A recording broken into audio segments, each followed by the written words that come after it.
Nashid, male and was about to get into his car late on Thursday when a bomb attached to a motorbike exploded.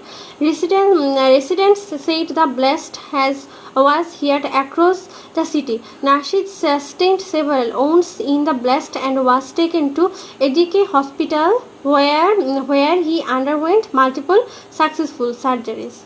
On Friday afternoon, the hospital said Nashid has undergone a successful final critical life-saving procedure. Over the course of past 16 hours, he had life-saving surgery on injuries to his head, chest, abdomen, and limbs.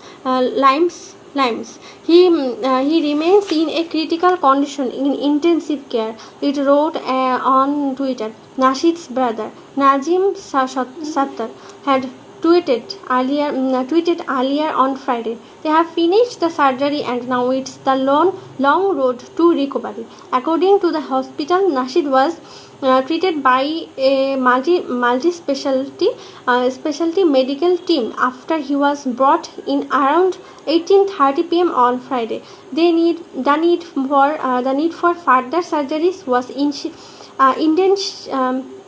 surgeries was identified during an assessment of his wounds, it added.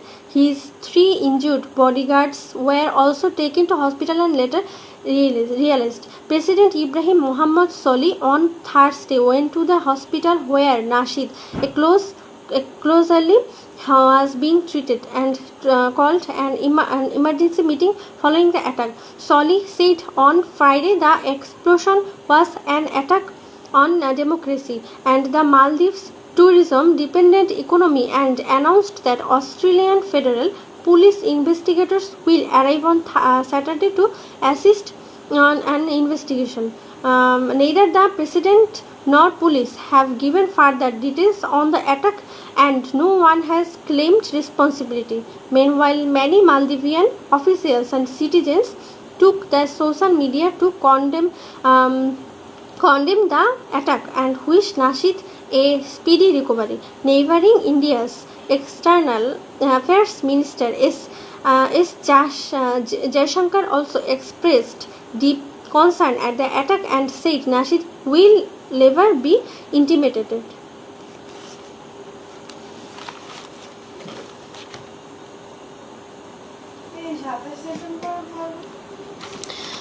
COVID, okay.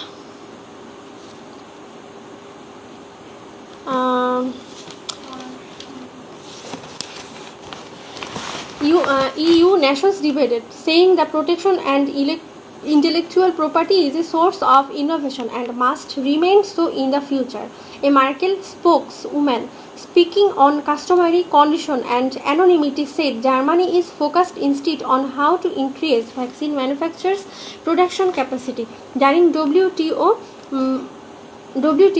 and the US Trade Representative Catherine Tai said the Biden administration believes strongly in intellectual property protections, but in service of ending this pandemic, supports the waiver of those protections for COVID-19 vaccines. The temporary waiver on IP rights would allow more manufacturers to produce the vaccines. Tai cautioned it would take time to reach required global consensus to waive the protections under WTO rules, and officials said the US decision would not have an immediate effect on the global supply of vaccines. The US announcement came hours after WTO Director General Ngozi Okonjo-Iweala spoke to a closed door meet have been arguing over the issue. The argument part of a long-running debate about intellectual property protections and centers on lifting patents dental information to help expand the production and deployment of vaccines during supply shortages. The aim is to suspend the rules for several years, just long enough to beat down the pandemic. Charles Michel, president of the European Council, tweeted on Wednesday that council leaders will tackle with this topic during talks in Porto. He said the EU has been supporting a third way on bringing vaccines to the global community, promoted by the WTO's Director General Ngozi Okonjo-Iweala. Okonjo-Iweala has called for facilitating the transfer of vaccine technology within the framework of multilateral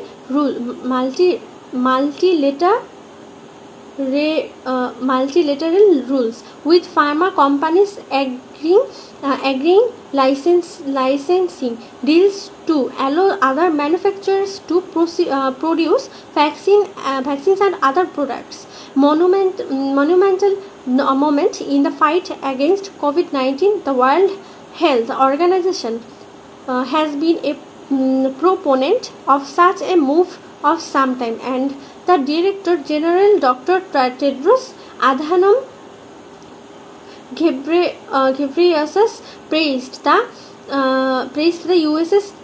US's stance. This is a monumental moment in the fight against COVID-19, he said in a statement. The commitment by the President of the United States, Joe Biden, and Ambassador Catherine Tai, the US Trade Representative, to support the waiver of IP protections on vaccines is a powerful example of American leadership to address global health challenges. Saying this is what he expected of the Biden administration, he commended the historic decision. While more than 100 countries support the proposal, opponents argue the waiver will not be the answer.